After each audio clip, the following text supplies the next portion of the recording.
Eh, Están viendo la claqueta de inicio. Vamos a ponchar en este momento a Rodolfo para que empiece el webinar.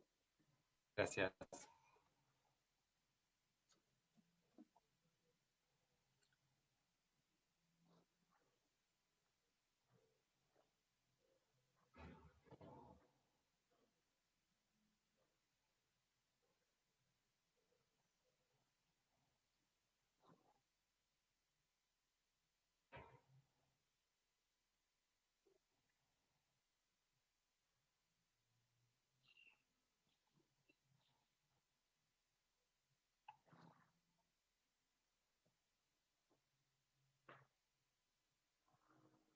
Rodolfo, ¿te escuchamos? Muy buenos días a todas y todos. El Programa de las Naciones Unidas para el Desarrollo les da la más cálida bienvenida al Festival Red Pública por el Perú que queremos. Para dar por inaugurado el Festival Red Pública, le doy la palabra a la señora Denise Ledgar, oficial de Gobernabilidad Democrática del Programa de las Naciones Unidas para el Desarrollo, para que nos brinde unas palabras. Gracias, Rodolfo. Buenos días a todas y todos. En nombre del Programa de las Naciones Unidas para el Desarrollo y también de nuestra representante María del Carmen Sacasa, quiero agradecerles por acompañarnos esta mañana. Muchas gracias también a José Luis Pimentel de AECIT y a Robert Helbig de la Konrad Adenauer por su presencia y a las instituciones que representan por su apoyo institucional para poder llevar este evento adelante. Que además es una muestra también del trabajo que ya venimos realizando de manera conjunta entre varias instituciones.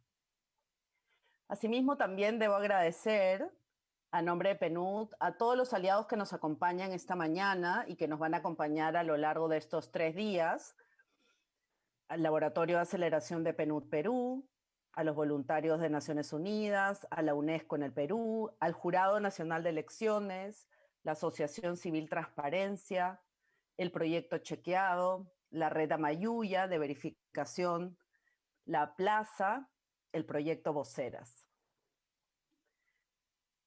Esta red que lanzamos el día de hoy forma parte de un proyecto en el cual estamos inmersos desde fines del año pasado, ¿no? Porque sin duda la crisis por la pandemia, la reciente crisis política en el país, las elecciones generales del próximo mes y la conmemoración del Bicentenario del Perú nos colocan en un desafío de gobernanza sin precedentes en nuestro país. Desde el PNUD creemos que una de las herramientas para hacer frente a este desafío es precisamente lograr una participación activa de la ciudadanía en el debate público y en general en la política del país, ¿no? Es por eso, como les contaba, que el año pasado decidimos construir y apoyar la red pública más grande de personas, instituciones e iniciativas trabajando para el fomento de esta participación política ciudadana.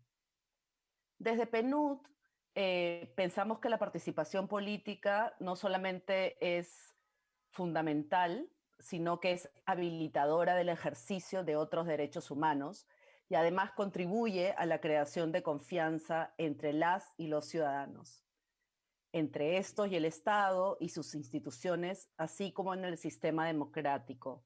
Todo aquello que está tan resquebrajado y fragmentado en el contexto actual que estamos viviendo en nuestro país.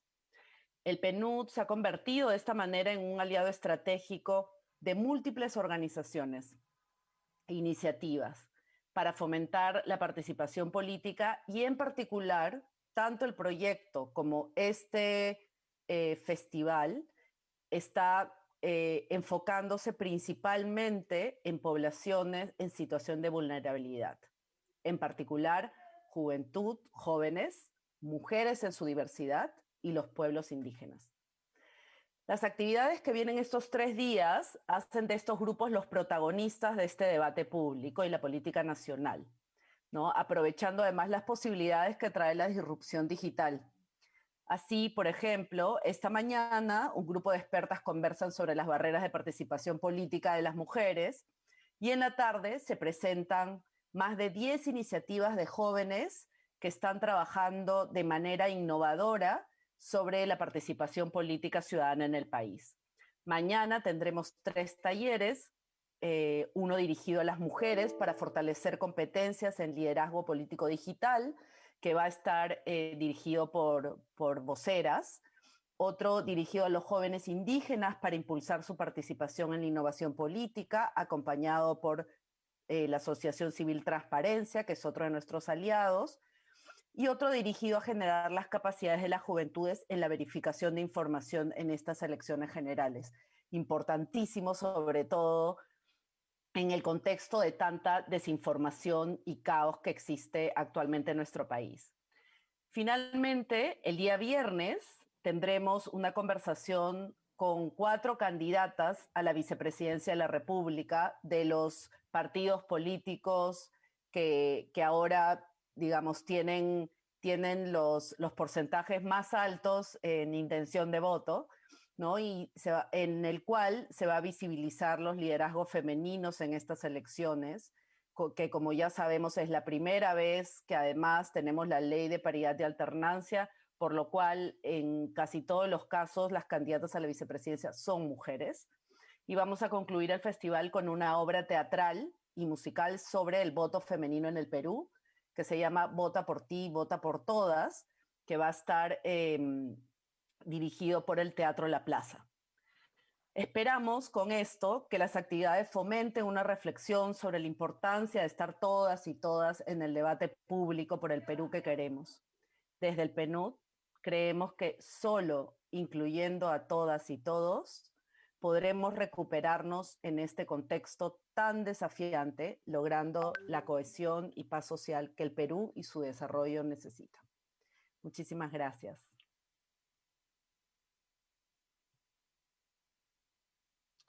Muchas gracias, Denise. Para quienes recién nos acompañan, les damos la bienvenida al Festival República por el Perú que queremos.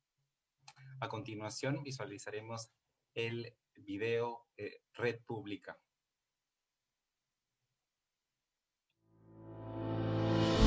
Estudiantes, ambientalistas, gente que no se rinde. Colectivos feministas, pueblos indígenas, comunidad LGBTI. Artistas, brigadistas, gente que concilia. Todas y todos. ¿Recuerdan lo hermoso que era encontrarnos con la esperanza de un mejor país? Pronto nos volveremos a conectar, ahora desde la virtualidad. Para impulsar nuestras propuestas para un Perú mejor. Unidos como siempre, organizados como nunca. Red Pública, unidos y organizados por el Perú que queremos.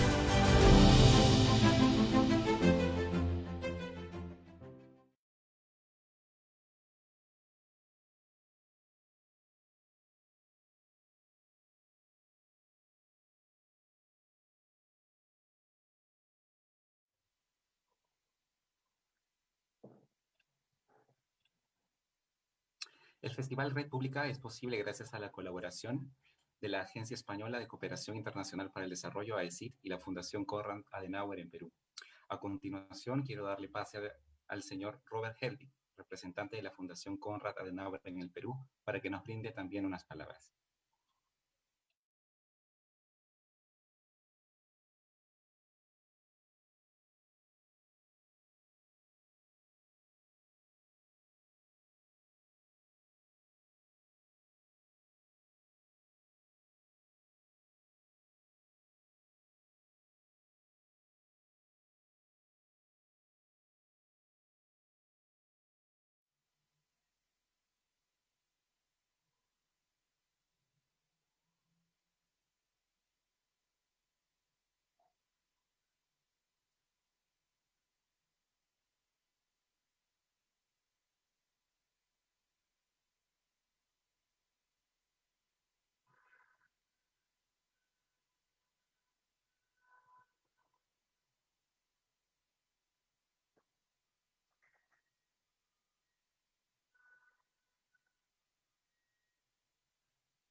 Perdón.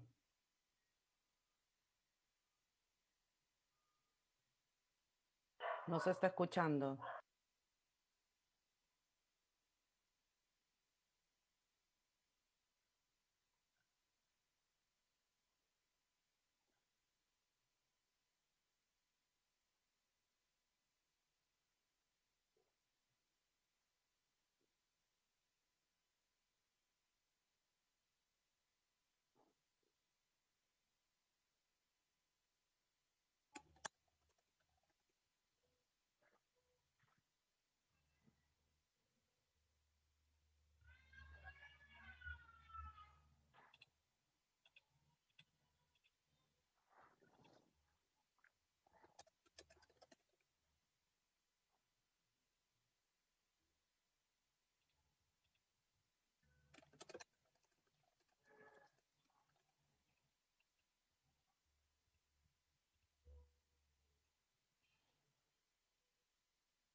Tenemos unos problemas de conexión con el señor Robert Hertig. Aprovecho para darle pase al señor José Luis Pimentel, coordinador general de la Cooperación Española en Perú, para que nos brinde unas palabras.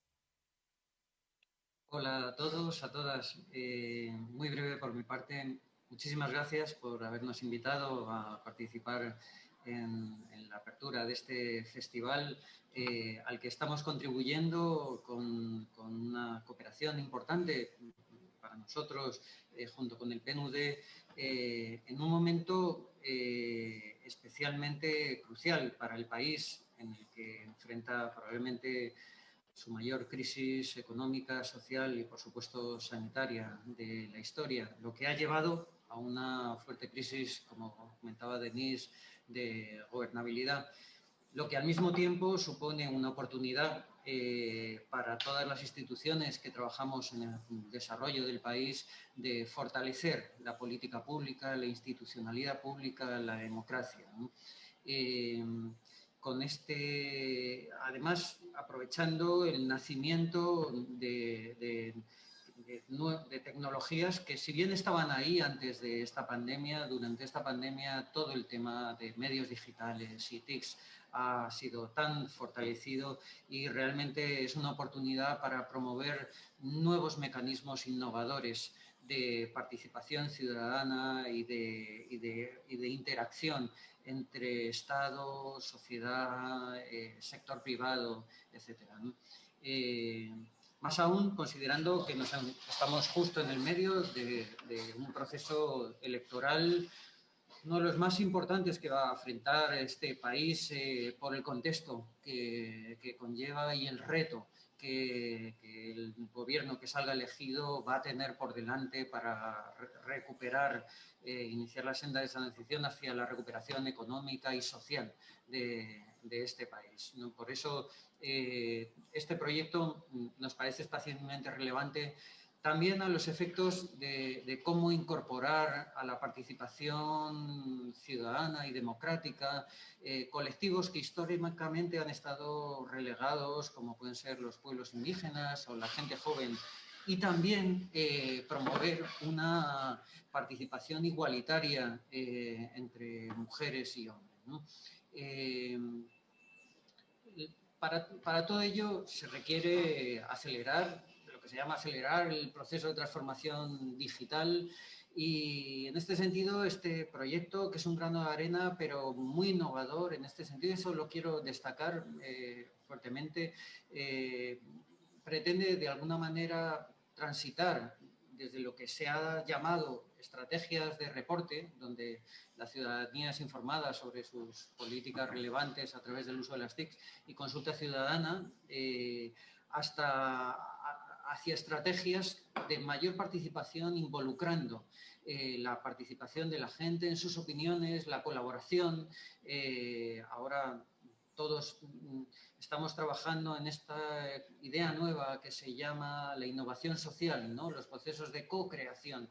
Esto es muy importante. Y sobre todo el empoderamiento, ¿no? Donde la ciudadanía toma decisiones y donde realmente incide en que los gobiernos responden como titulares de obligaciones a su obligación en el impulso a los derechos básicos de las personas, ¿no? Quiero también poner de relieve el gran esfuerzo en el montaje de esta red tan grande, de esta alianza tan grande junto con la ECID y la Konrad Adenauer. Para nosotros es la primera vez, de hecho, que aquí en Perú trabajamos juntos con el PNUD en un proyecto como este, y yo creo que nos tenemos todos que felicitar, pero no solamente, sino una cantidad de instituciones de la sociedad civil, del sector privado, del gobierno, Jurado Nacional de Elecciones. Así que, bueno, darles la enhorabuena a todos. Espero que puedan aprovechar estos días y saludarles por parte de la Embajada de España y de la Cooperación Española. Muchas gracias.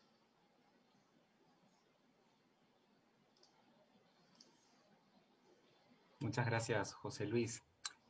Ahora voy a darle pase nuevamente a Robert Helbig, representante de la Fundación Konrad Adenauer en el Perú, para que también nos brinde unas palabras. Muchas gracias, Rodolfo. ¿Me escuchan ahora? Sí, perfecto. Perfecto. Mucho mejor. Disculpa. Entonces, muy buenos días a todos.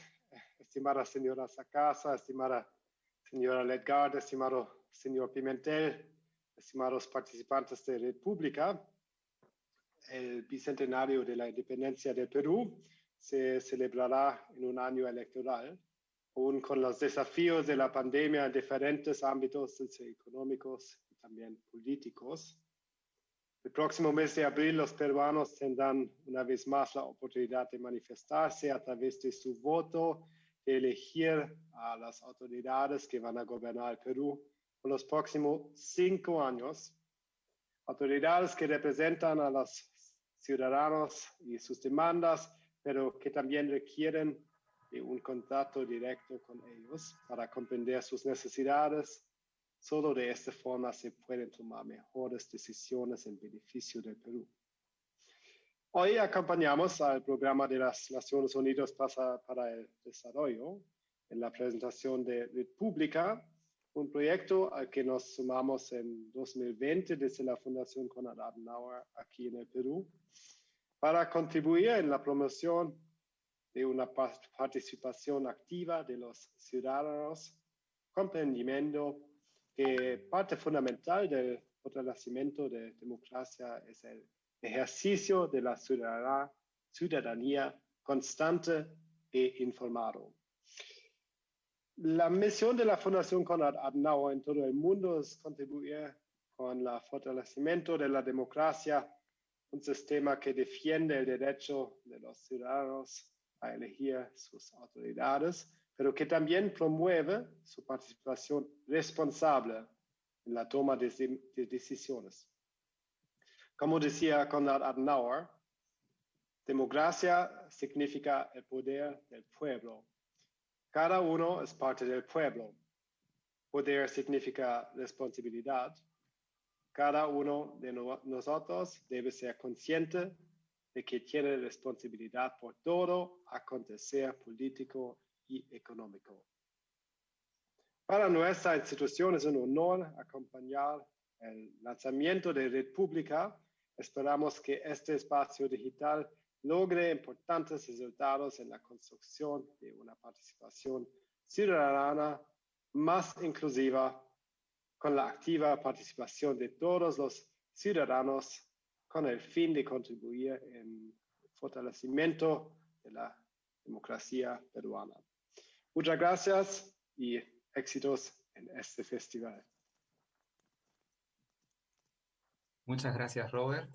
Ahora damos paso inmediatamente al primer evento del Festival República, Rompiendo Cristales. Muchas gracias a todas y todos. Les recordamos que pueden encontrar toda la programación del festival en redpublica.p.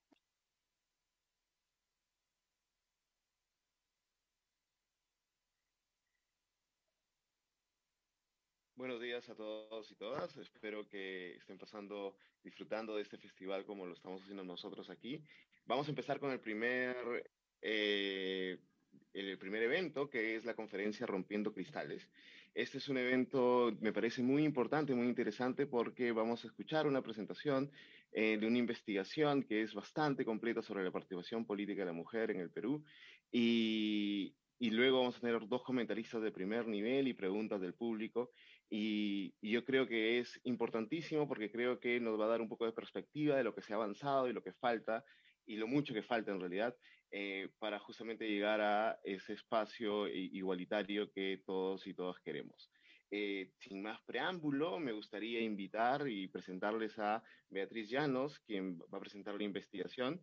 Beatriz es abogada, doctora en Gobierno y Administración Pública, es especialista en Gobierno, Comunicación Política y Género, consultora independiente, asesora de Atenea, que es una iniciativa para la igualdad de género de la PNUD, ONU Mujeres e IDEA Internacional. Es una gran amiga, una excelente investigadora, y creo que todos vamos a aprender muchísimo con la presentación que hoy día nos va a hacer Beatriz. Muchísimas gracias, José. Para mí un placer participar en este evento, gracias a las entidades organizadoras y a Virginia García Bodó y Gladys Acosta, que me van a acompañar con los comentarios a esta investigación que voy a presentar. Voy a compartir pantalla con ustedes mientras les voy comentando cómo hemos enfocado esta presentación. ¿Me pueden confirmar si ven la pantalla? ¿Sí? Perfecto. Bueno, lo primero que quisiera decirles es que en esta investigación que hemos preparado para el PNUD y que estamos presentando en este festival, estamos abordando y haciendo un énfasis en una de las dimensiones de la participación política de las mujeres. Hay muchos niveles, muchos poderes en los cuales las mujeres pueden participar desde lo institucional, pero nosotros nos hemos centrado en algunos datos a nivel parlamentario. Una segunda parte de esta presentación tiene que ver con unos importantes hitos normativos que nos hablan de cómo las mujeres en el Perú han tenido un reconocimiento legal tardío de sus derechos, algunos impactos, pero también cómo se relaciona estos avances que tenemos de una normativa paritaria para estas elecciones con un marco más amplio, que es el de la democracia paritaria. Y en tercer lugar, un aspecto que hemos querido explorar que nos parece novedoso, porque nosotros hemos realizado una serie de investigaciones respecto de otras brechas, otros obstáculos, pero esta vez queremos hablar del tema cultural, de las percepciones, de esas imágenes, opiniones que tienen los ciudadanos y ciudadanas, esas construcciones sociales que luego permean sus actitudes y comportamientos y de los cuales muchas veces somos inconscientes. En ese sentido, en la primera lámina, perdón si me deja avanzar, un segundo, perdón, pero no me deja avanzar aquí está. Esto es un hito temporal que yo quiero comentarles, es un hito no menor, han sido 65 años desde que en 1955 a las mujeres tardíamente se les reconoció el voto, el derecho a elegir, además con limitaciones, eran mujeres que tenían que estar alfabetizadas y tenían que tener algunos requisitos, como ser mayores de 21 años o si tenían más de 18 años, estar casadas, y se nos reconoció el voto, el derecho a ser electas, ¿no? Luego es recién en 1997, es decir, hay varios años para un siguiente hito en el cual, al igual que en otros países de América Latina, los estados empiezan a tomar acciones y en realidad son, coaliciones de mujeres políticas y también movimientos que empiezan a demandar que esta igualdad formal se empiece a traducir en resultados concretos. Entonces, en el año 1997, 6 años después del hito marcado por Argentina, lo que tenemos es que en Perú se aprueba una cuota de no menos del 25%, y hago énfasis en el no menos porque siempre fue un mínimo que podía ser mejorado. Luego hemos visto también en la década del 2000 una ampliación de esta cuota que en principio era restringida a ciertos cargos de elección popular, hacia todos los cargos de elección popular, un incremento hacia un porcentaje no menor de 30%, una ampliación también a las directivas de los partidos políticos, y luego tenemos los grandes cambios, los grandes hitos de los últimos años. En 2019, luego de, digamos, un panorama en el cual era difícil lograr consenso consenso respecto a cambios dentro del Parlamento, a pesar de que hubieron muchas iniciativas para reformas respecto de este tipo de medidas, tenemos un cambio sustancial que es el paso a una medida progresiva de paridad que iba a empezar con el 40% en el 2021 y así sucesivamente hasta llegar en el 2031 al 50%. Sin embargo, el año pasado tenemos la medida que nos incorpora ese horizonte paritario en el cual ya están 10 países, por la cual en las elecciones de 2021 se va a tener o se está teniendo nominaciones con paridad y alternancia en las listas para cargos parlamentarios, ¿no? Esto también se amplió a las vicepresidencias, se aplica para todos los cargos de elección popular. Y en ese sentido, lo que tenemos en este momento en nuestro país es una regulación de paridad en lo político electoral, en el sentido que aplica a las nominaciones que se están presentando en estas elecciones. Es importante señalar algunas cifras, ¿no? Para que después podamos entender por qué avanzamos hacia la paridad. En primer lugar, las mujeres somos el 50% de la población, el 50% del electorado. Algunos datos de investigaciones hechas con la iniciativa Atenea, impulsada por ONU Mujeres, Idea Internacional y el PNUD, nos dicen que en la elección de 2016 las mujeres participaron o votaron más que los hombres. Y en el caso de los resultados de mujeres en el Parlamento, es interesante hacer la comparación para ver qué pasó con la aprobación de la cuota. Antes de la cuota, y son los datos que ustedes tienen en el recuadro izquierdo, la participación de las mujeres en el nivel parlamentario tuvo su pico máximo en el año 1995 con 11,7%, es decir, 1 de cada 10 mujeres era parlamentaria. Cuando se aprobó la cuota y cuando se aplicó, estos porcentajes se duplicaron e incluso triplicaron. Ha sido una evolución, yo diría, zigzagueante, en el sentido que en algunos momentos hemos tenido, por ejemplo, en el 2006, casi un 30% de mujeres, pero en otros momentos, como en el 2001, solo tuvimos un 18,3% de mujeres electas. Entonces, la pregunta que nos hacemos es, ¿cuál fue el impacto de las cuotas? Efectivamente, las cuotas marcan un hito, empiezan ciertos avances, se incrementa la oferta de mujeres, es decir, esas mujeres que tienen que estar nominadas, los partidos tienen que nominar más mujeres, se duplica o triplica la presencia parlamentaria, pero como todo cambio externo, porque no ha sido un cambio voluntario por parte de los partidos políticos, lo que hemos visto durante todo este tiempo ha sido un cumplimiento estricto. Esto no solamente ha pasado en el Perú, ha pasado en otros países. Entonces, esto que era un no menos de 30%, se convierte en un porcentaje casi exactos a lo que el Jurado Nacional de Elecciones señalaba que debían presentar los partidos, y la posibilidad de mejora ha sido muy escasa según los análisis que hemos realizado.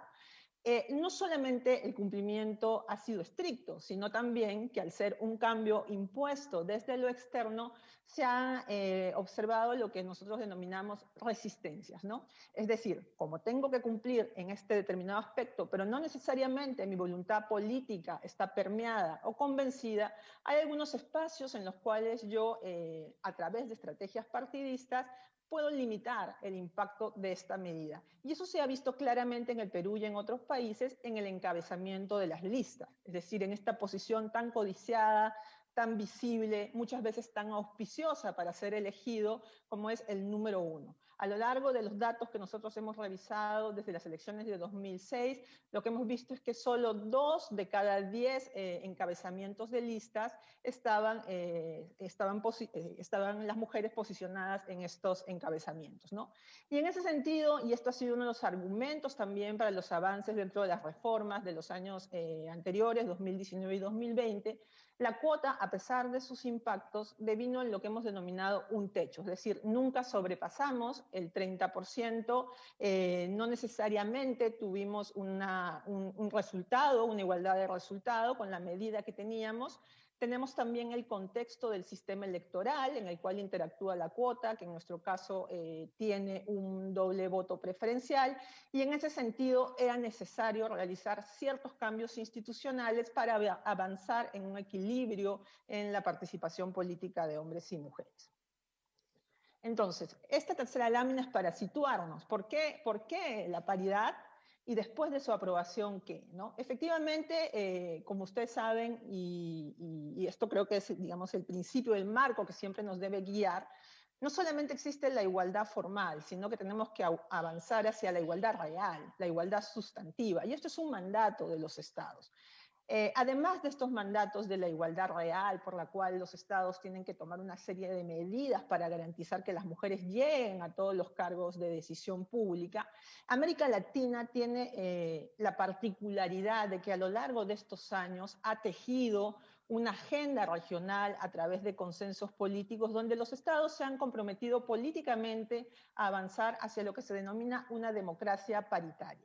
La democracia paritaria alberga la paridad político-electoral, pero es un paraguas mayor, en el sentido de que lo que se busca es un nuevo contrato social donde haya una redistribución más equitativa del poder político, en el cual las mujeres han estado subrepresentadas. En ese sentido, la paridad es una medida que democratiza en el ámbito público, pero también la democracia paritaria, como ha sido señalada por la norma marco de la democracia paritaria de ONU Mujeres, también busca democratizar el aspecto y el ámbito privado, donde están probablemente los condicionamientos estructurales más profundos a la participación política de las mujeres, y lo vamos a ver más adelante.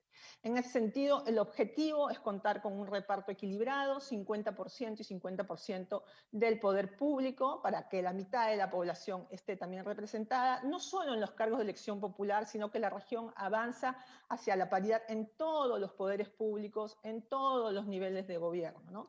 Y en ese sentido, por eso hablamos de un paraguas un poco más amplio. ¿Por qué queremos que las mujeres estén representadas? En primer lugar, porque no debe haber discriminación respecto al ejercicio del derecho de estar en los cargos y en la toma de decisión, pero también porque cuando hay más mujeres, hay más probabilidades de que se construyan nuevas agendas y que los intereses de las mujeres puedan entrar en esas agendas públicas, más probabilidades. Esto lo digo porque los cambios se han producido cuando las mujeres con conciencia de igualdad de género han ingresado y han, de manera también tejiendo alianzas y de manera consensuada con agendas mínimas y acuerdos, han podido avanzar para permear esas agendas, particularmente en lo legislativo. Y aquí la tercera parte, y donde vamos a avanzar en el siguiente punto de la presentación, es decir, los cambios en América Latina han estado muy enfocados por lo normativo, es decir, las leyes, la legalidad. Pero lo normativo tiene también sus limitaciones respecto de otros problemas. Tenemos problemas previos a la participación política de las mujeres, a los que llamamos obstáculos estructurales, agravados en este contexto por la situación del COVID, es decir, lo que señalábamos antes, las mujeres se ocupan en mayor proporción de las tareas de cuidado, además están incorporadas en el sector económico y además tienen violencia, pero en el tema de lo económico también tienen brechas, están en los empleos más precarios, en las ocupaciones más informales. Además, los niveles de violencia de género se han incrementado de manera alarmante en toda la región. En ese sentido, son obstáculos de entrada a la participación de las mujeres. Y luego también, digamos, hay la necesidad de nivelar la cancha, no solamente en la competencia y en el ámbito político, sino también en el ejercicio del poder. Es decir, las mujeres tienen que poder estar en aquellas posiciones donde realmente se toman las decisiones. No basta con llegar, sino también tienen que influir y tienen que incidir. En ese sentido, hay diferentes obstáculos que ustedes podrán revisar en otras publicaciones de la iniciativa Atenea para el caso peruano y para casos regionales, pero esta vez nos hemos querido centrar en lo cultural, en los estereotipos de género, y es la segunda parte de esta presentación. Esos viejos prejuicios normalizados. ¿Cómo vamos en Perú respecto de este tema? En primer lugar, algunas precisiones tanto conceptuales como metodológicas. Estereotipos, sesgos de género, ¿de qué estamos hablando? Bueno, son ideas, son imágenes que de manera simplificada construyen creencias generalizadas sobre los atributos o las características de un grupo. En este caso vamos a analizar las características de hombres y mujeres en el ámbito de la política. Son imágenes que están aprendidas culturalmente, compartidas, naturalizadas, que pueden ser positivas, negativas o neutras, que describen, que son utilizadas para describir a los grupos, pero que también prescriben, es decir, nos señalan cómo debería ser o cuál es la conducta esperada de determinado grupo. En ese sentido, es necesario decir que estos estereotipos no son neutros al género, y aquí quiero citar a Virginia García Bodó, que nos acompaña en el panel, porque ella ha realizado una tipología respecto de estos estereotipos, y es muy interesante decirlo previamente para que después lo contrasten con la evidencia que hemos encontrado. Es decir, hay una división, ¿no?, estos roles sociales asignados culturalmente a hombres y mujeres, por la cual las mujeres están asignadas, por decirlo de alguna manera, a la esfera privada y los hombres más a lo público. Esto determina que a las mujeres se les asocie con determinadas características o estereotipos o características estereotipadas. Mujeres, la debilidad, el afecto, la comprensión, los roles maternales y la emocionalidad. Los hombres, en el ámbito público, la producción, la racionalidad, el poder, el talento, la habilidad. Y esto también influye en la construcción del liderazgo masculino, ¿no? Del liderazgo en clave masculina. En ese sentido, esperamos de un líder que sea competitivo, que sea agresivo, que sea duro, que tenga control. Entonces vamos construyendo un imaginario que después va a guiar nuestras decisiones, actitudes y que puede devenir en situaciones de discriminación. Con este marco conceptual, ¿qué fue lo que hicimos? Hicimos una encuesta virtual de percepciones, la hicimos a través de Facebook, encuestamos a 3.010 personas del 11 al 21 de enero de 2021, el 50,9% fueron mujeres, el 49,1% fueron hombres y encuestamos a participantes de todas las regiones. Queríamos medir las valoraciones de los encuestados y encuestadas respecto de la participación política en general de las mujeres, la disposición a votar por ellas, percepciones sobre sus roles como candidatas y lideresas y algunos rasgos que les atribuyen los encuestados y encuestadas justamente para testar si todavía tenemos estos estereotipos en los imaginarios culturales respecto de los liderazgos políticos. En ese sentido, les voy a presentar algunos datos relevantes que encontramos. En primer lugar, lo que vimos fue que, en principio, hay una favorabilidad retórica declarada, es decir, lo que señalan, ¿no?, los encuestados y encuestadas respecto a la participación política de las mujeres. El 73,2% señaló que la participación de las mujeres debe aumentar, el 25,2% que debe seguir igual, solo 1,5% disminuir, ¿no? Digamos que eso es un escenario auspicioso. Hay una mayoría que cree que la participación o debe seguir igual o debe aumentar. Hay un 65% que consideró que la participación ha sido beneficiosa. Es decir, hay una valoración positiva respecto del aporte de las mujeres a la agenda política y pública. El 31,2% consideró que era indiferente y el 4,2% perjudicial. Lo que encontramos, sí, al momento de indagar, porque estas preguntas están desagregadas por macroregiones, por edad también, lo que encontramos es que sí hay unas diferencias respecto de los adultos de mayor edad. Porque, si bien no es muy grande, pero sí comparada con las cifras que tenemos respecto al 4,2% que consideró que era perjudicial, los adultos de mayor edad en un 13,9% la consideraron perjudicial, es decir, en torno a 3 veces más, ¿no? Entonces encontramos ahí un pequeño sesgo que nos dice que, bueno, que ha habido cambios generacionales y que probablemente las poblaciones más jóvenes están más permeadas o más influidas por esta participación de las mujeres, la cual consideran más normal, ¿no? Digamos, podría ser una de las líneas que podemos apuntar como investigación. Luego vayamos a algo más concreto, es decir, somos favorables retóricamente, pero ¿están dispuestos estos encuestados y encuestadas a votar por mujeres? El 71,3% dijo que no influye que la candidata sea mujer al momento de votar, el 27,2% dijo que influye a favor y solo 1,5% en contra. El 93% estuvo dispuesto a votar por una mujer a la presidencia, el 7% no, Y luego vemos que nuevamente esta brecha generacional, ¿no? Los adultos de mayor edad tienen una menor disposición a votar, hay un porcentaje que se reduce en 10 puntos aproximadamente, 83,7%. Y también una amplia mayoría está dispuesta a votar por una mujer al Congreso con un 95,6%. Entonces hasta aquí digamos que tenemos un panorama favorable. Obviamente siempre hay la necesidad de impulsar cambios culturales, pero sigamos avanzando en la investigación para ver qué nos dicen los siguientes datos. Otro de los hallazgos fue que encontramos lo que Fernández Ponchela ha denominado una identidad genérica. ¿A qué se refiere esto de la identidad genérica? Es decir, hay una solidaridad, hay una identidad común, positiva en las mujeres que busca reforzarse, ¿no? Es decir, hemos visto en la investigación respuestas más positivas de las mujeres respecto a las respuestas de los hombres. En ese sentido, más mujeres consideran importante el incremento de su participación, 83,8% versus 62%.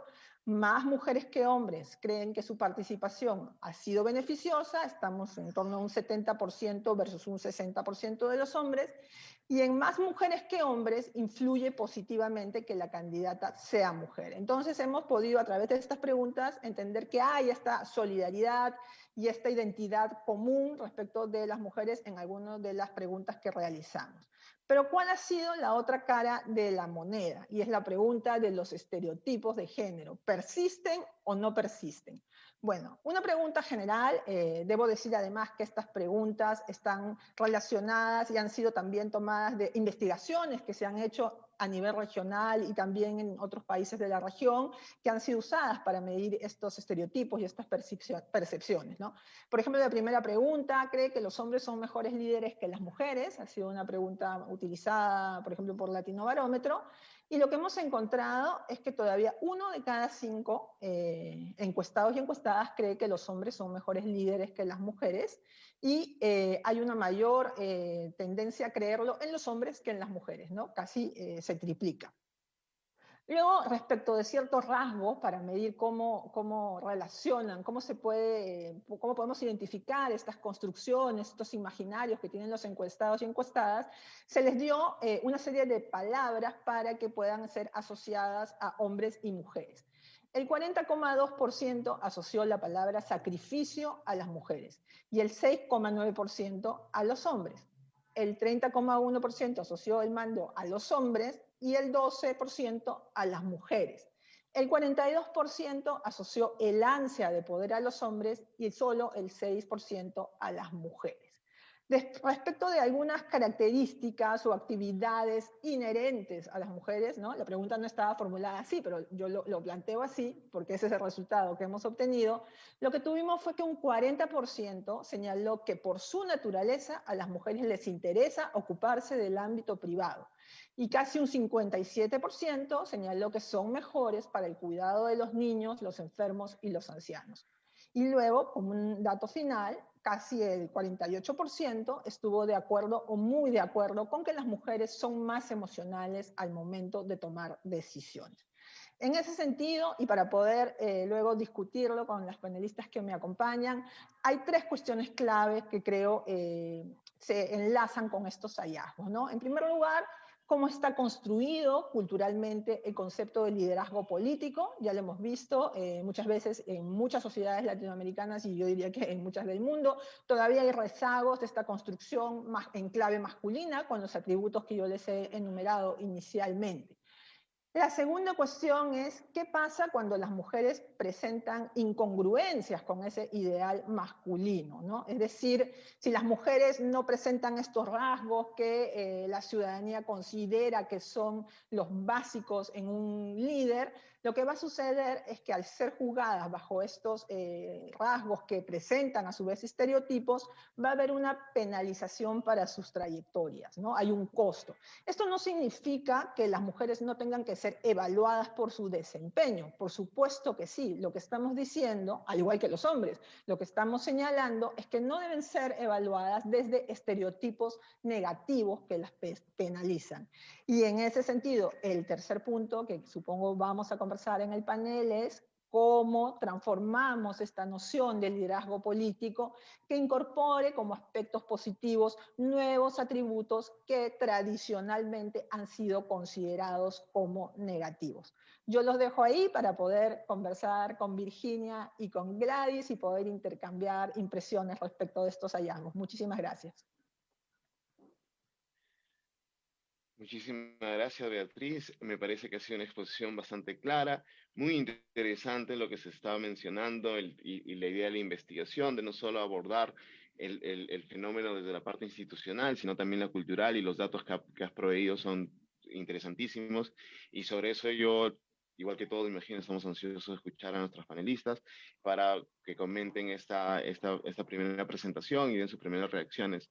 Antes de eso, me gustaría invitar a todos a que por favor dejen sus preguntas, que va a haber una ronda de preguntas del público en la cual podamos tomar algunas y justamente enriquecer esta discusión. Sin mayor preámbulo, yo me gustaría invitar a Gladys Acosta, quien va a hacer los primeros comentarios. Gladys es abogada y socióloga, ha sido experta, luego vicepresidenta y actualmente la presidenta del Comité de la CEDAW.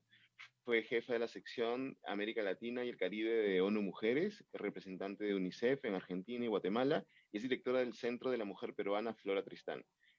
Muchísimas gracias. Bueno, Gladys, te pasamos el panel. Muchísimas gracias. Bueno, en primer lugar les agradezco esta invitación, particularmente al PNUD y sobre todo a Denise Ledgar, que está haciendo un trabajo extraordinario.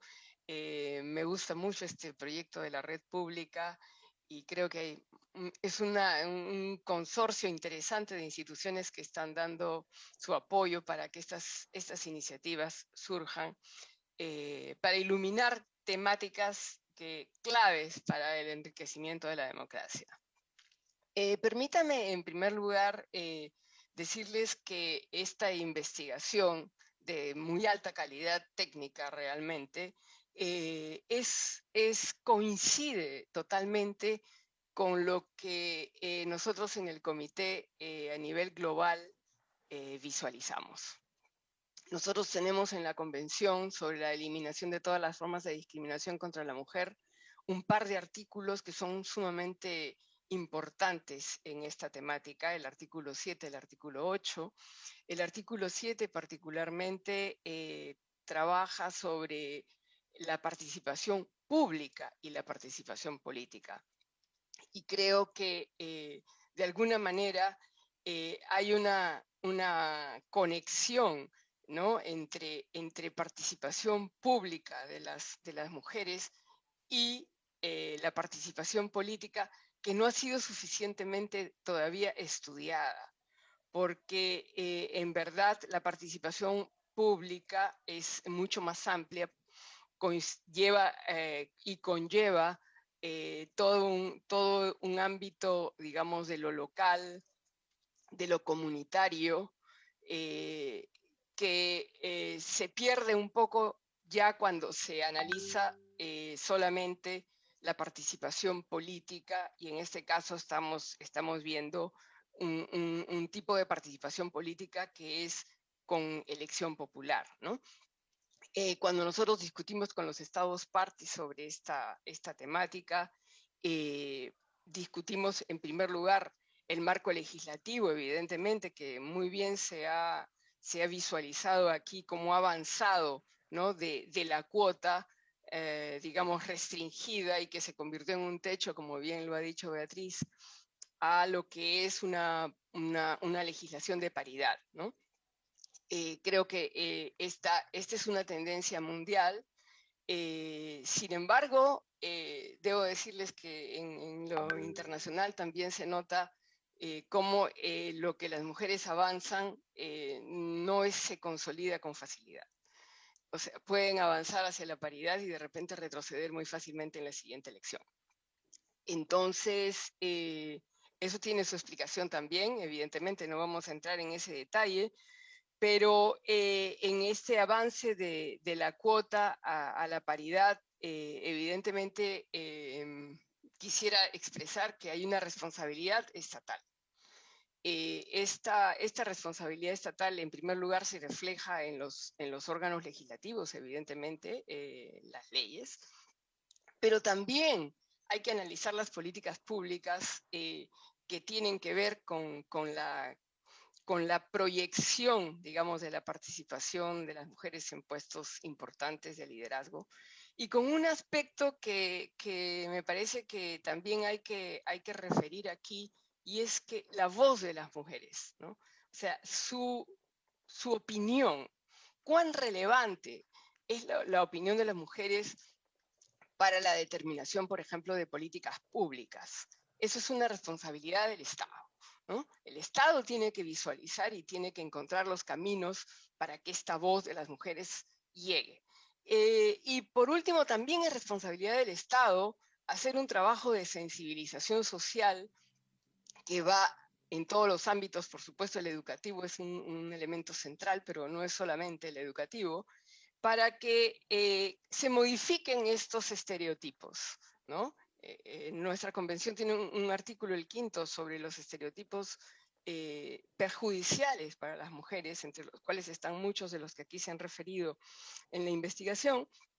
Y todo esto, pues, es la combinación de estos factores la que da una fórmula ganadora en el sentido de dar un mayor espacio político a las mujeres para la expresión de sus derechos. Y quiero enfatizar la palabra derechos, porque una cosa es un proceso social que avanza con la lentitud así paquidérmica que conocemos y que en algunos casos se dice que esto demorará décadas, ¿no?, antes de que se instale.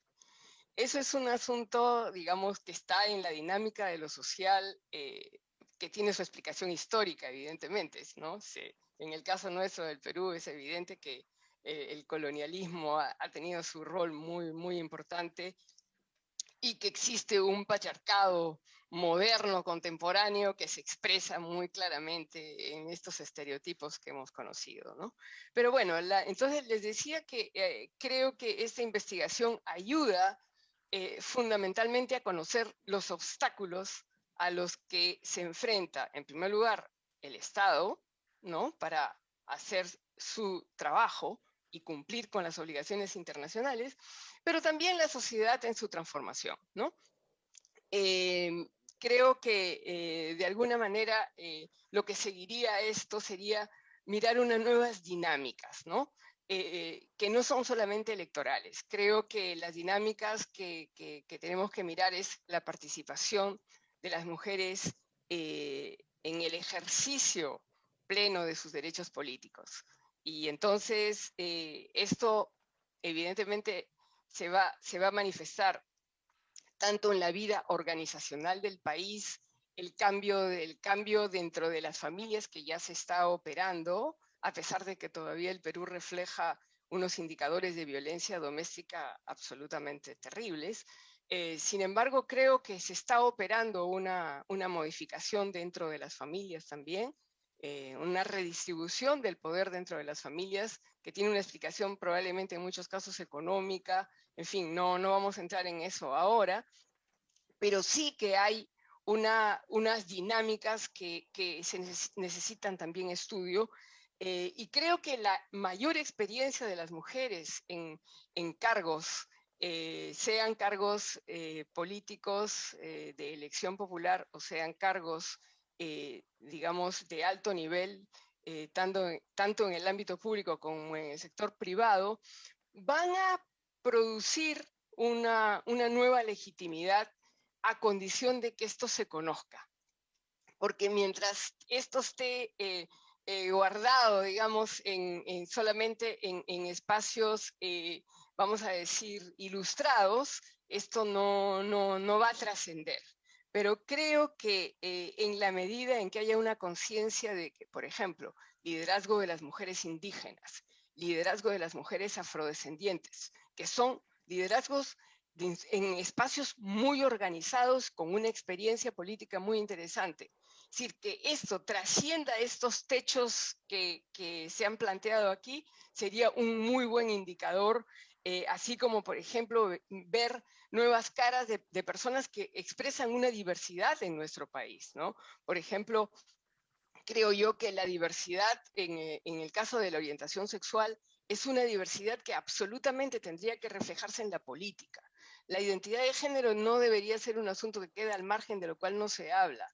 Esto tiene que entrar en la política. Entonces creo que en la medida en que estos procesos se dinamicen, entonces se va a dinamizar el núcleo duro, que es el que se analiza en este estudio, que es la elección de las mujeres a cargos de representación popular, ¿no? Entonces, obviamente que esta elección con una norma paritaria va a ser otra cosa, pero hay otros factores que habrá que analizar que están fuera de esto, que pueden también incidir para bien o para mal, ¿no? Entonces, estamos ante un tema sumamente dinámico, pero yo diría que en mi caso, lo que más me importa es la conciencia del ejercicio de los derechos, como una conciencia profunda, digamos, para que una sociedad democrática funcione, pero también como una función y como una responsabilidad fundamental de los estados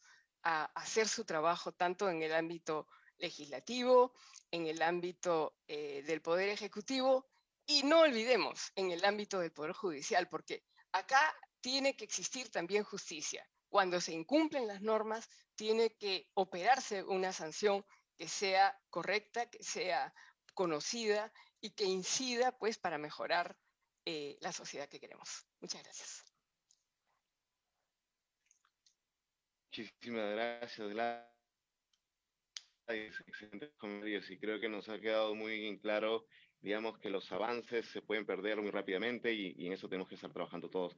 Me gustaría pasar ahora a los comentarios de Virginia García. Ella es doctora en psicología, especializada en comunicación, liderazgo para mujeres, es consultora independiente para organizaciones públicas internacionales como ONU, OEA, Identidad Internacional, entre otras.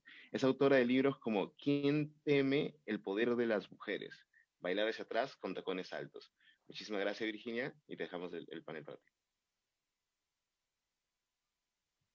Muchas gracias por la presentación, muchas gracias a IDEA por la invitación y a todas las organizaciones que han hecho posible el evento, y no les tengo que decir el lujo y el honor que es para mí estar el día de hoy con dos profesionales de la talla de Beatriz y de Gladys, así que muchísimas gracias. Beatriz, tu estudio me pareció formidable, siempre toda tu producción me ilustra, me sirve para mis propias investigaciones, así que feliz de haber estado mientras la compartías. La verdad es que los resultados del estudio de Beatriz en algún sentido me entusiasman mucho, porque lo que vemos es que 7 de cada 10 personas manifiesta el deseo de ver un aumento de la participación política de las mujeres, y además creen que esa participación es beneficiosa. Pero permítanme antes de todo contarles algo, que es que, como bien dijo José en la presentación, se me acusa de ser psicóloga, y es cierto, soy psicóloga, y por eso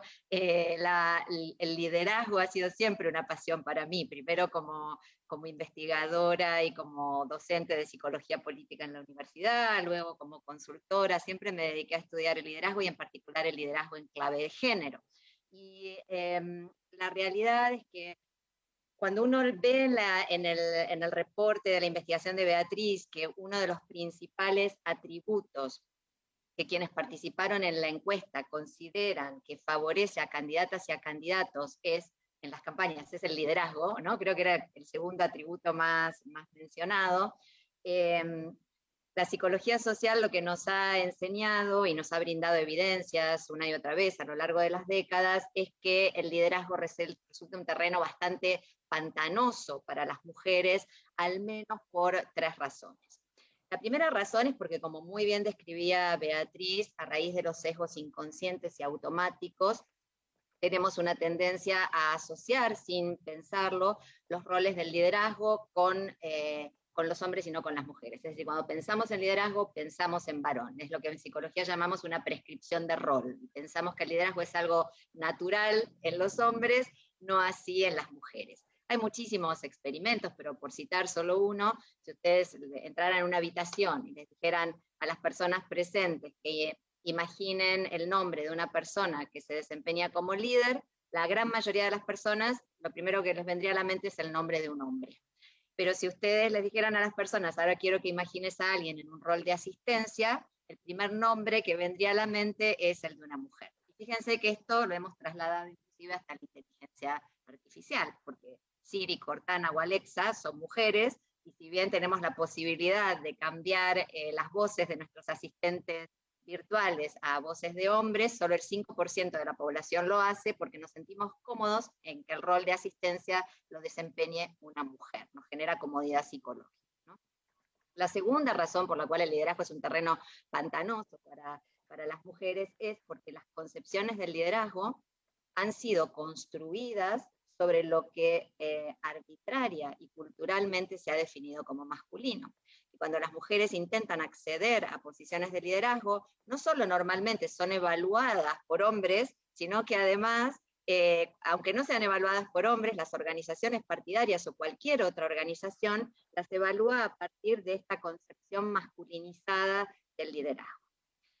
La tercera razón por la cual el liderazgo es un terreno pantanoso para las mujeres es porque, como bien explicara Gregory Bateson en la década de 1950 en su teoría del doble vínculo, para explicar la comunicación esquizofrenizante, cuando una lideresa despliega esos atributos que hemos denominado femeninos, se la considera menos apta para liderar. Y cuando una lideresa tiene un perfil más asociado con los atributos que se consideran masculinos, se la penaliza, se la trata de mujer desagradable o de mujer con adjetivos, ¿no? Como muestra basta un botón, a Margaret Thatcher le decían la dama de hierro. O sea, cuando las mujeres ejercen otro tipo de liderazgo, inmediatamente se transforman en mujeres con adjetivos, ¿no? Angela Merkel se dice que en su juventud era una chica divertida. Es decir, esto lo van a encontrar muchísimo porque hay una penalización de las mujeres cuando ejercen ese tipo de liderazgo. Como si todo eso fuese poco y no alcanzara, ahí no concluyen las trampas. Hay dos poderosas trampas más a las que me gustaría referirme y sobre las que me gustaría llamar la atención.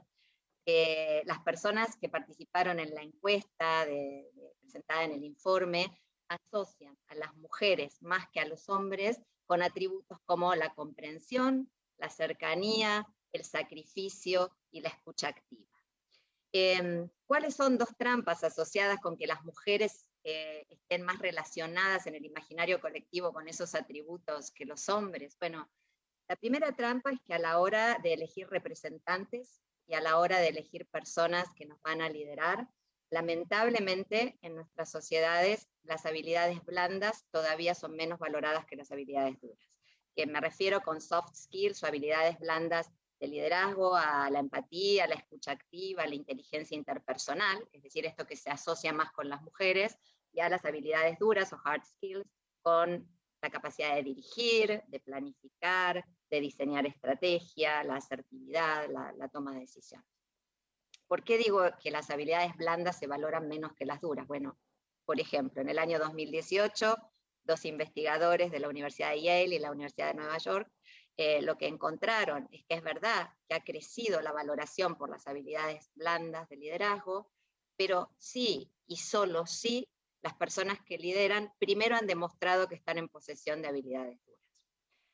¿En qué sentido esto perjudica a las mujeres? ¿Por qué esto constituye una trampa para las mujeres? Porque a causa justamente de los sesgos inconscientes de género, se da por descontado, erróneamente, pero se da por descontado que los hombres vienen genéticamente equipados con la habilidad de dirigir, de planificar, de administrar, de tomar decisiones. Por lo tanto, cuando manifiestan habilidades blandas de liderazgo, la gente dice, pero ¿qué líder más completo debe ser? Porque además de las habilidades duras que descuento que tiene, resulta que tiene todos estos talentos.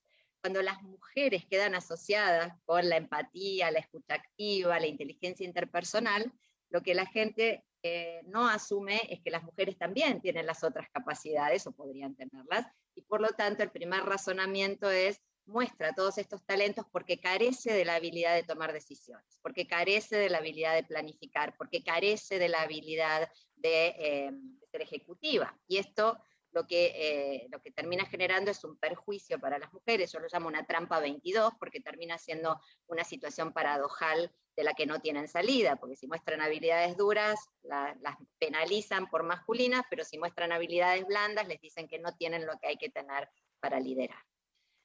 Una segunda trampa es que cuando se vinculan las mujeres con el sacrificio, por ejemplo, uno podría pensar que esto podría ser bueno para lo que ha crecido últimamente, lo que las investigaciones nos muestran que ha crecido últimamente, que es la valoración de los estilos de liderazgo, no centrados únicamente en la tarea, sino también en las relaciones, ¿no? Por ejemplo, hay un estilo de liderazgo que se llama estilo de liderazgo post-heroico, en el que justamente la persona que lidera no se caracteriza por querer ser el líder o la persona que es el héroe del proyecto, sino que se caracteriza por un estilo de liderazgo que no es personalista, sino que empodera al resto del equipo.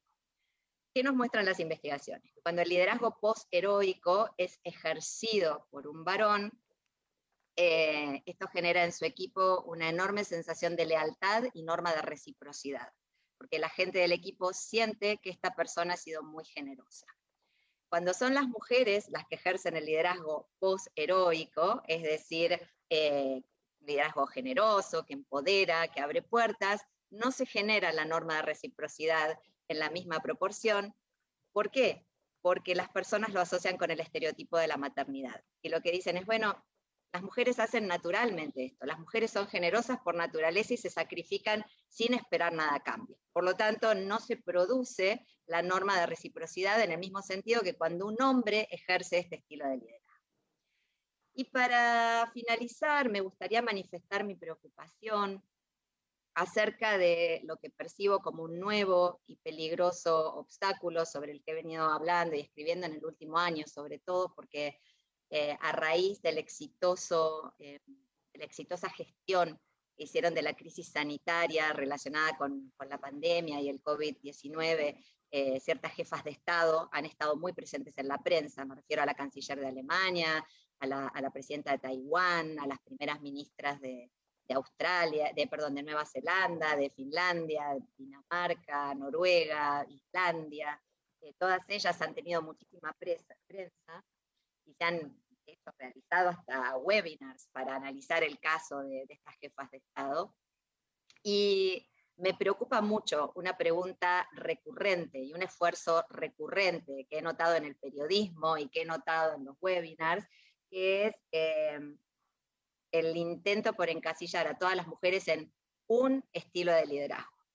Siempre se está preguntando por cuál es el estilo de liderazgo de las mujeres, ¿no? Y me preocupa porque esto puede tener consecuencias muy concretas y nuevamente perjudiciales. Nadie cuestiona que los hombres varían en sus estilos de liderazgo, a nadie le preocupa tolerar la diversidad cuando se trata de los hombres, a nadie se le ocurriría tratar de encajar en un mismo perfil a Obama, Biden y Trump, ¿no? O sea, a nadie le preocupa eso. Sin embargo, en el caso de las mujeres, todo el tiempo se trata de forzarlas a todas dentro de un estilo de liderazgo que, como decía, considero peligroso.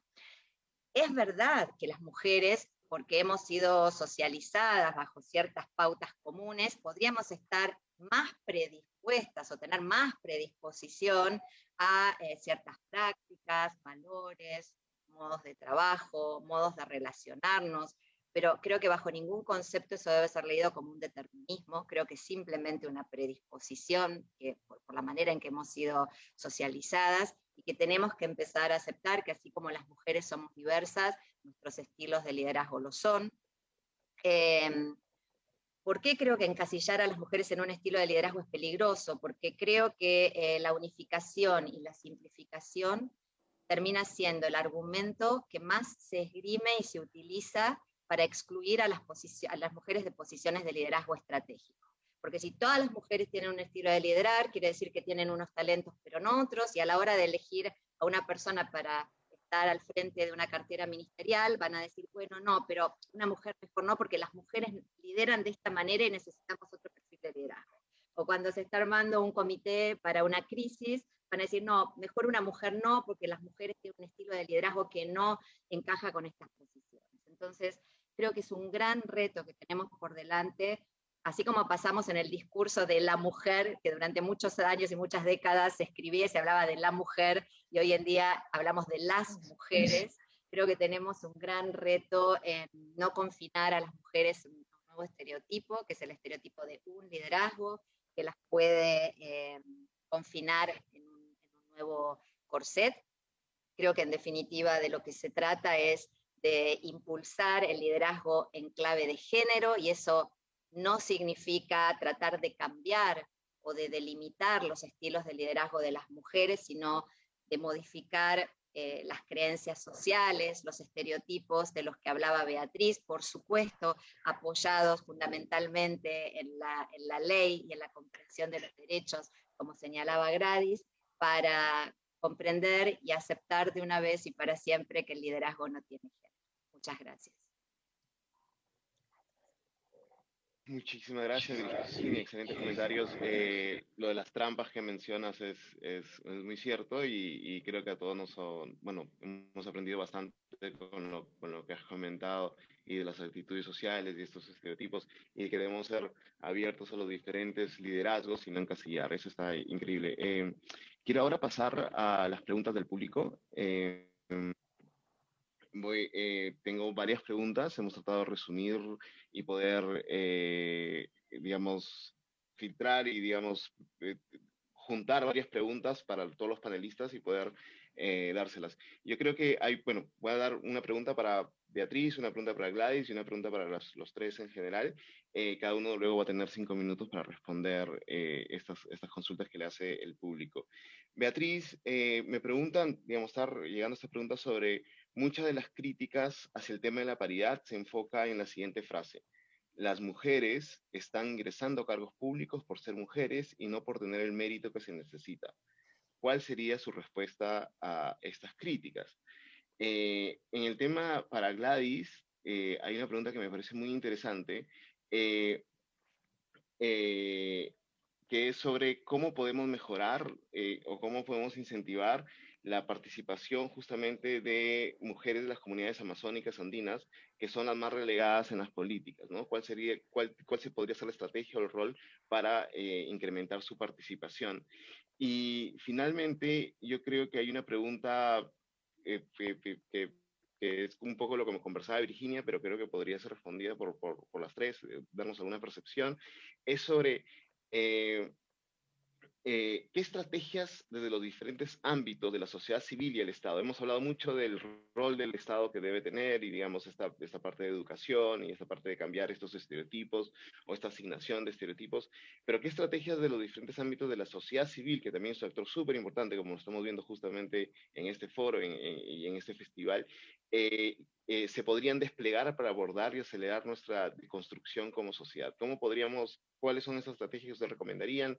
¿Cómo se debería abordar esta sinergia entre Estado y sociedad civil para enfrentar estos problemas? Si nos dan sus respuestas a estas preguntas, sería genial. Cada una tiene 5 minutos. Empezamos con Beatriz. Okay, muchísimas gracias, José. Y creo que ese es un tema muy importante porque la cuestión del mérito es un argumento que ha salido en los debates en toda la región, en todos los países. Hay una similitud en estos argumentos, ¿no? En primer lugar, quiero enfatizar lo que ha dicho Gladys, o sea, la participación política y el ejercicio de derechos de las mujeres, o sea, es un derecho. O sea, las mujeres deben estar de manera sustantiva en el poder público. Eso en primer lugar, porque los estados tienen el mandato de garantizar la igualdad y la no discriminación, ¿no? Entonces hay una perspectiva ahí de derechos enfatizada por Gladys.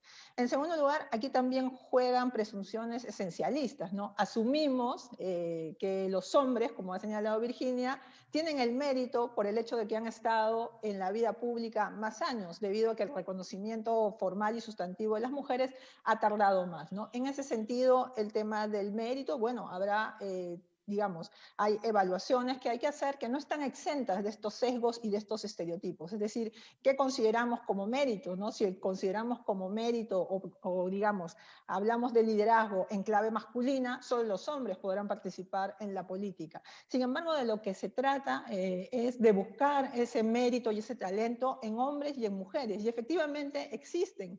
Lo que sucede es que esto también tiene que ver con ciertas estrategias partidarias que son de muy corto plazo y bueno, siempre hemos escuchado estos argumentos, ¿no? No hay mujeres. Claro, si tu búsqueda de participación de mujeres se circunscribe a los 3 meses antes de la inscripción de candidaturas y no tienes un trabajo de largo plazo con los liderazgos de las mujeres dentro de tu partido, o también convocando a otros liderazgos de mujeres que están en el aspecto social, por ejemplo, o comunitario, porque los liderazgos de mujeres no se agotan solamente en la participación política e institucional, pues entonces ahí también los partidos políticos tienen que hacer un trabajo de selección buscando el mérito tanto en hombres como en mujeres, ¿no? Porque los tenemos.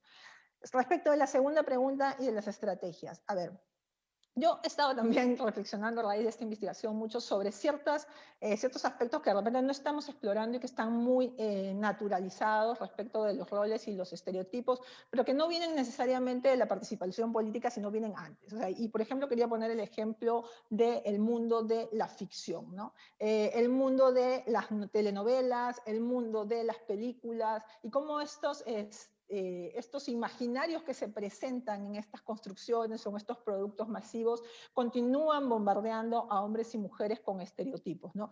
En ese sentido, yo diría que tenemos que también ampliar la estrategia a otros mensajes que nos siguen bombardeando culturalmente y que particularmente en América Latina están muy naturalizados. Y eso no se necesita hacer necesariamente desde el Estado, se puede ir trabajando a través de la sociedad civil, es decir, cómo decodificamos y cómo enseñamos a la gente a decodificar, a deconstruir todos estos imaginarios culturales que están en nuestras cabezas y que se nos prenda la alarma para saber que la realidad ha cambiado y que debemos desterrar estos estereotipos.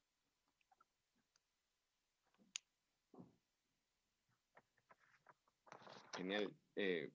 Gladys. Muchísimas gracias. Muchísimas gracias a la persona que ha hecho esta pregunta, porque realmente esta pregunta hay que contestarla con una respuesta más profunda de lo que podemos hacer ahora. Nosotros somos un país pluricultural.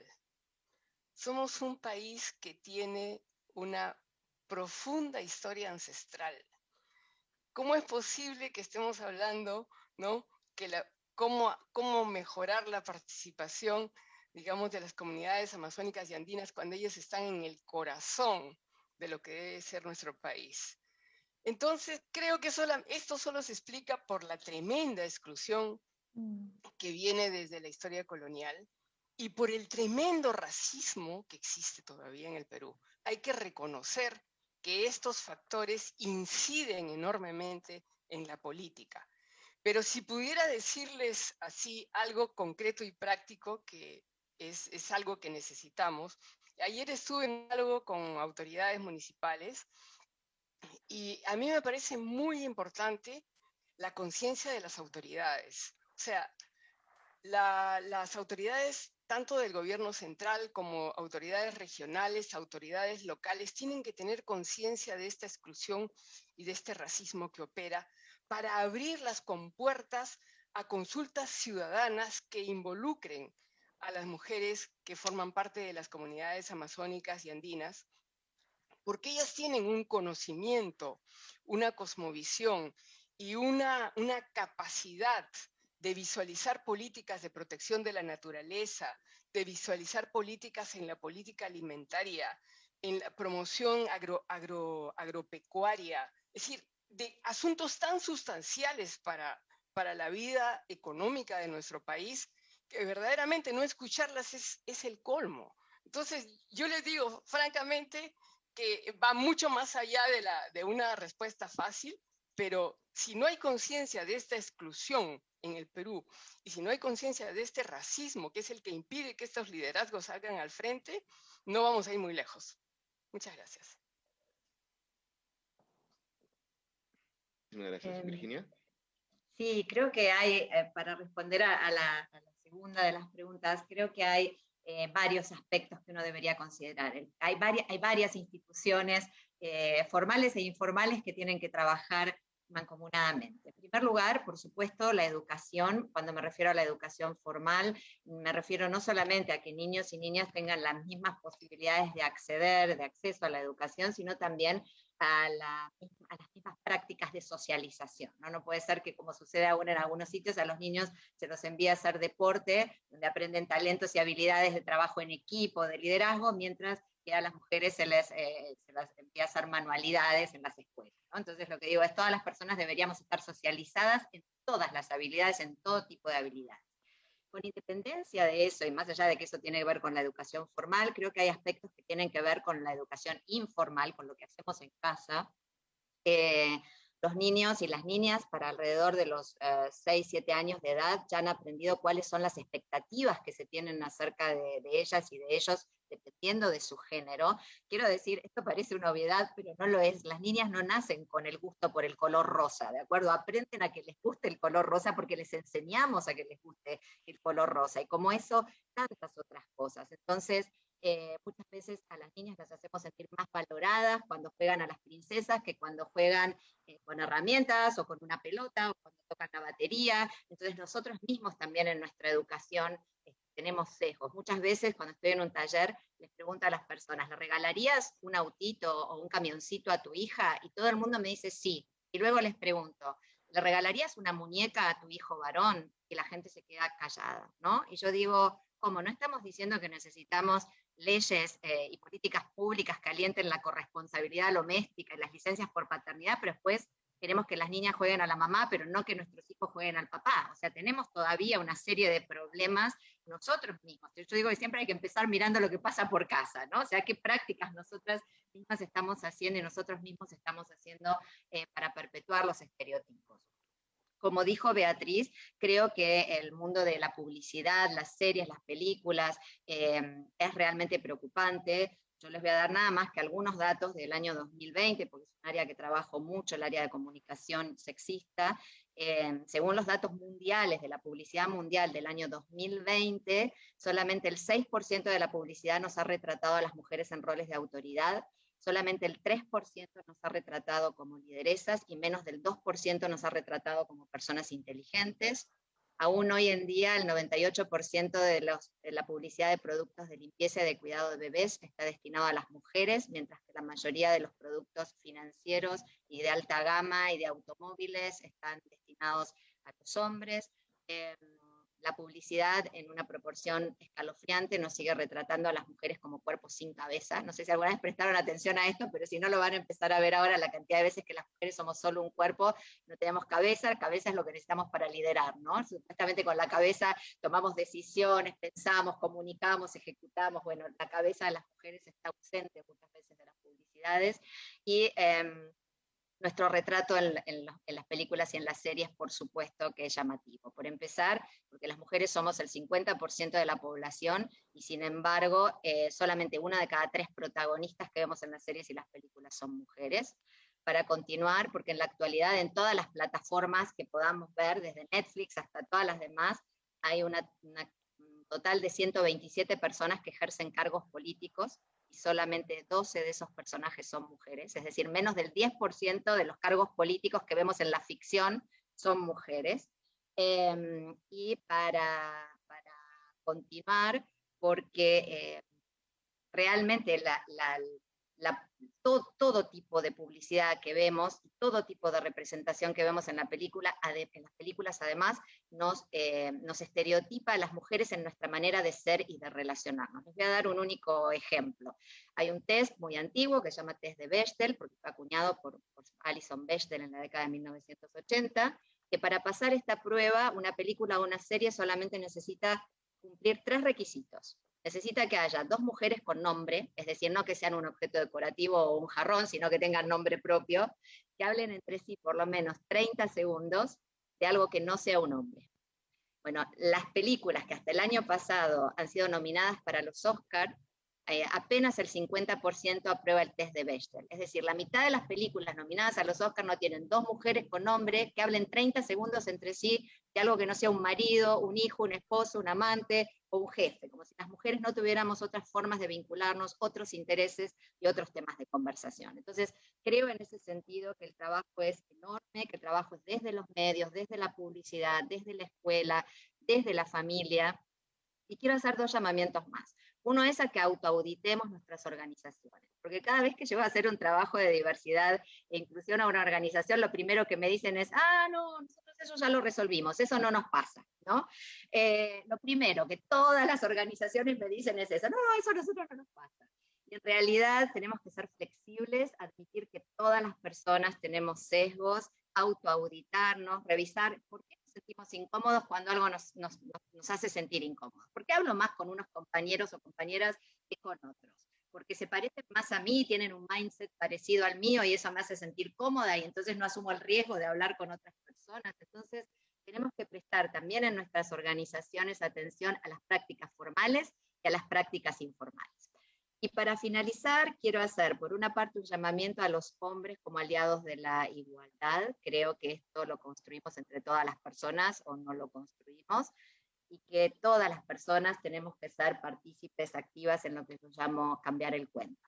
Tenemos que empezar a cambiar las narrativas acerca del liderazgo, acerca de la política, acerca de lo público. La inteligencia, la integridad, la capacidad, la fortaleza no tienen género y es necesario incluir a las mujeres, no solamente por una cuestión fundamental de derechos, sino porque cuando dejamos fuera a las mujeres estamos dejando fuera el 50% de la población y el 50% de los potenciales talentos que tenemos para solucionar los enormes problemas que enfrentamos en el mundo y como sociedades, y creo que ese es un lujo que no nos podemos dar. Genial, muchísimas gracias, Virginia. Me parecen increíbles los comentarios. Muchísimas gracias por sus respuestas. Tenemos una cantidad ingente de preguntas. Lamentablemente, por el tiempo no vamos a poder seguir, digamos, en este espacio conversando sobre ellas, pero invito a todos los participantes y los que nos están viendo en esta transmisión que continuemos el debate en el Facebook de PNUD. Me gustaría, antes de dar un cierre general del evento, poder invitarlas a cada una de ustedes a un minuto de reflexión sobre la investigación que ha presentado Beatriz, sobre los retos que tenemos hacia adelante y cómo justamente consolidar estos avances y para no retroceder y poder seguir avanzando en este mundo para conseguir un mundo más igualitario. Empezamos con Beatriz. Bueno, respecto de mis reflexiones sobre la investigación, yo quiero decir que esta, como bien se ha señalado, la participación política no se agota en los indicadores que hemos presentado respecto al Parlamento. Hay grandes desafíos en otros poderes respecto del acceso, que es lo que estamos trabajando, ¿no? El poder llegar a los cargos, pero hay desafíos mucho mayores una vez que uno llega a los cargos y para llegar a los cargos. En ese sentido hay que apostar por una visión un poco más amplia que nos pueda permitir analizar todos estos factores que hacen de que no necesariamente lo formal se traduzca en igualdad sustantiva. Quiero resaltar el tema de lo cultural. Siempre se ha dicho que los cambios culturales son lentos, pero las mujeres en alianza con hombres también involucrados en temas de igualdad, hemos logrado acelerar esos cambios. Toca acelerar ahora a través de las estrategias que hemos señalado a lo largo de este panel, empujar esos cambios culturales, porque las normas son importantes, pero las normas no necesariamente transforman las mentalidades, no necesariamente transforman las reglas informales que también se han señalado. Entonces tenemos que hacer cambios más integrales. Creo que hemos avanzado mucho en la región, hemos avanzado mucho en Perú, pero tenemos que seguir generando estas alianzas y estas transformaciones respecto de nuestras visiones.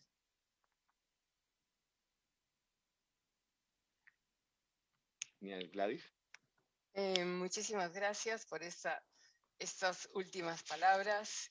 Bueno, yo creo que ha quedado muy claro que la masa crítica es el 30% de las mujeres.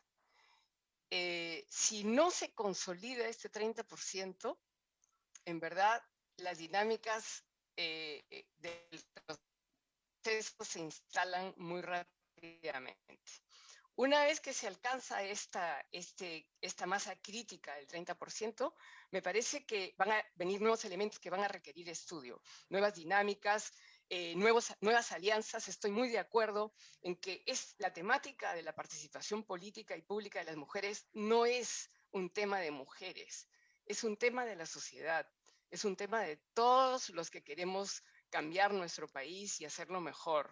Entonces, definitivamente estoy totalmente de acuerdo que las alianzas tienen que ser amplias, tiene que ser una discusión que comience desde la casa, que tiene que ir al sistema educativo, que tiene que entrar por los poros y que la prensa tiene que cambiar su actitud en esto.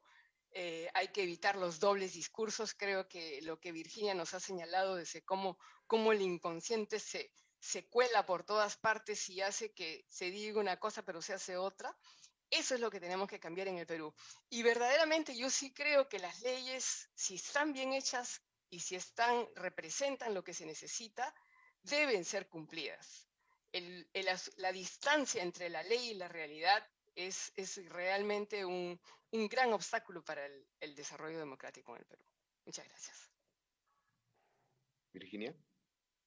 Sí, creo que el estudio de Beatriz es muy valioso porque, bueno, pone en evidencia la mitad llena y la mitad vacía del vaso, ¿no? Es decir, las cosas en las que se ha avanzado y en las que hemos logrado, las cosas en las que todavía nos resta avanzar. Creo que está clarísimo, sobre todo a partir de lo que exponía Gladys también, que necesitamos trabajar todos los aspectos, lo formal y lo informal, lo numérico y lo sustantivo, lo legal, los derechos y lo cultural, ¿no? Creo que los cambios suceden sobre todo cuando se presiona o se acciona desde muchos lugares diferentes.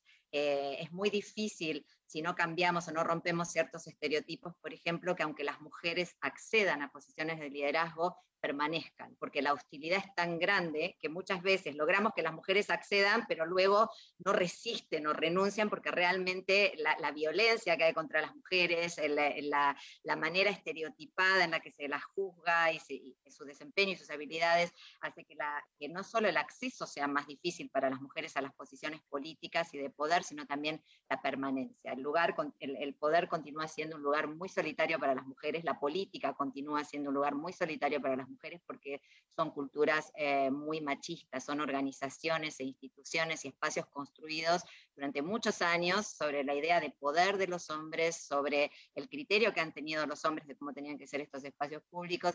Y en todos los años que tengo de vida, que ya son muchos, todavía no escuché a nadie que venga y le diga a otra persona, toma, te doy poder porque me cansé de tenerlo, ¿no? El que tiene poder no lo quiere soltar. Entonces, bueno, está claro que tenemos que trabajar en todos los aspectos, de la educación, nuestros propios sesgos, revisar nuestros propios sesgos y no tener miedo de hacerlo, ¿no? Atrevernos a pensar, ¿y yo por qué pienso esto? ¿O por qué digo esto? ¿O por qué? Lo mismo que decía Gladys del racismo, ¿no? ¿Y yo por qué tengo un prejuicio contra estas personas? O yo que creo que no soy racista, que no soy sexista, que de repente me descubro pensando algo que digo, ¿y esto de dónde salió? Bueno, son cosas que tenemos muy ancestrales, muy atávicas y llevan tiempo, pero seamos benevolentes, pero trabajémoslas. Esa es mi ambición y mi aspiración, seguir trabajando para tener mundos más justos y más igualitarios.